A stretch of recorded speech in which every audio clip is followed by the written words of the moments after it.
Chapter 18, Thursday, July 20, 16:45 hours. When it finally rained, everybody was unprepared. Luke and Carla both pulled the sail canvas in opposite directions, spilling most of the water onto the raft where it rolled off into the sea. Will had the shakes and the dry heaves from drinking salt water. He tried to stand up and catch the drops in his cupped hands, but succeeded only in tumbling off the cabin top head first into the ocean.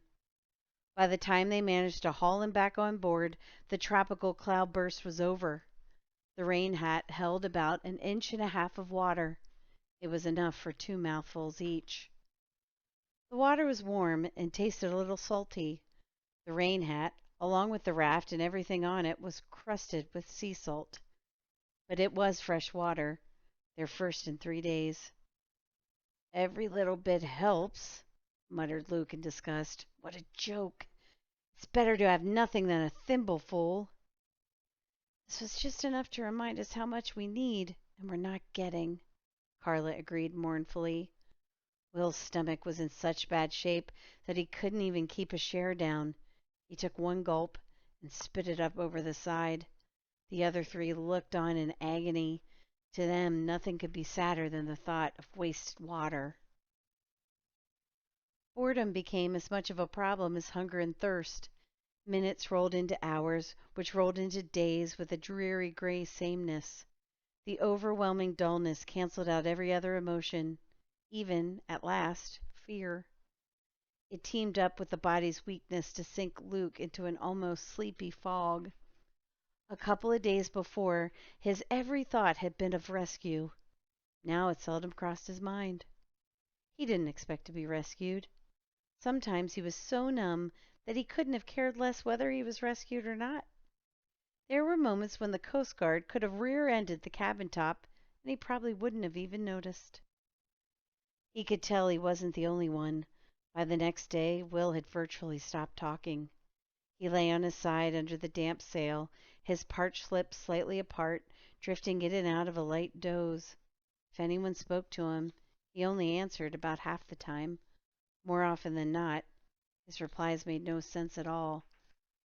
When Ian informed Will that it was his turn for shark bait position, he was told, "You know, Lissa came in second in chess club, but she lost to Seth Birnbaum in the final."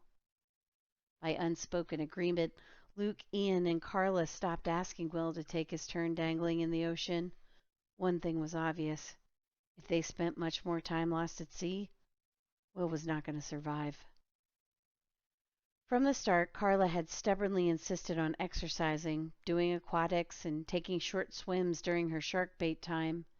Now she hung off the edge of the raft, gazing at the horizon with vacant eyes, and never making any unnecessary move. Of the four of them, only Ian seemed to have the energy to talk. He filled the endless hours with a tedious monologue of every single detail he knew about the ocean, and he knew plenty. "Hey, Ian," mumbled Luke listlessly. "Don't you think it's time to close up the Encyclopedia Britannica? Give us all a break?" The boy flushed redder than his harsh sunburn and windburn. "I talk too much," he said sadly. "I'm boring." "I was just kidding." Luke was instantly sorry. "If it wasn't for you and the Discovery Channel, we'd be dead already. Talk all you like." "I shouldn't," Ian conceded. "When you talk, the moisture inside your mouth evaporates, and you get dehydrated faster." "Man," sighed Luke, "I'd give anything for a Game Boy or even a lousy deck of cards." "I'd settle for a piece of string," Carla put in. "I used to know how to do cat's cradle." "A lot of people don't know that the blue whales are bigger than sperm whales." Ian took up his lecture. "They said that on TV once, that a blue whale's tongue weighs as much as an elephant." "Ian," Luke groaned. "Seriously," the boy continued earnestly. "Look at that one over there. It must be 30 yards long." Luke sat up in sudden surprise. "What one over where?" "The whale," Ian insisted. "He's spouting water 20 feet high." Luke stared. Before them the Pacific Ocean stretched, blue-gray and unbroken to the horizon. There was no whale. He exchanged a worried glance with Carla and turned back to the younger boy. In that show about shipwrecks, he asked carefully, what were the warning signs? I mean, how do you know when you're not going to make it?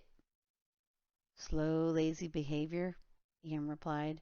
Too much sleeping, followed by hallucinations. People see things that aren't really there. He pointed. Look, he's spouting again.